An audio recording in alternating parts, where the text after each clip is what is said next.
Good evening, I'm Ashley Knight. Thank you for joining us. First on 5, one of the most powerful people in the state goes on trial next week. Mike Hubbard could go from running the Alabama House of Representatives to spending years in a prison cell. News 5's Peter Albrecht has a preview of what some are calling the trial of the century in Alabama. He's the most powerful person in the Alabama legislature and is accused of using that power to enrich himself. Indicted 18 months ago, House Speaker Mike Hubbard finally goes on trial next week. Hubbard faces 23 felony charges for using his position as a member of the House for personal gain and using his position as chairman of the Alabama Republican Party for personal gain.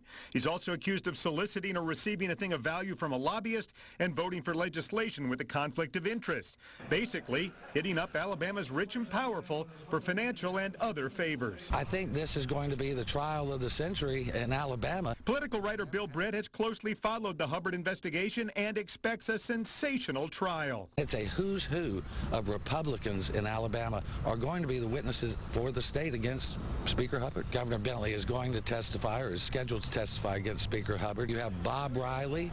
You have Bill Armistead, who is the head of the party. You have Jimmy Rain, who is a big political donor. You have lobbyists that were very close to Mike Hubbard, senators, and you have lawmakers, and mayors. It's an amazing cast of characters, and they all have one thing in common. They did business with Mike Hubbard. We've made public corruption, going after public corruption, a top priority of my office from day one. Attorney General Luther Strange, though, will not be part of the spectacle. For political reasons, a specially appointed prosecutor has handled the Hubbard case. All in favor say aye. Aye. The legislature ended its session last week, and it could be the last we see of Mike Hubbard at the State House. I can't talk about that. They've been pretty strict on what I can and can't do, and I look forward to the time when I can make comments. I look forward to that day in a big way.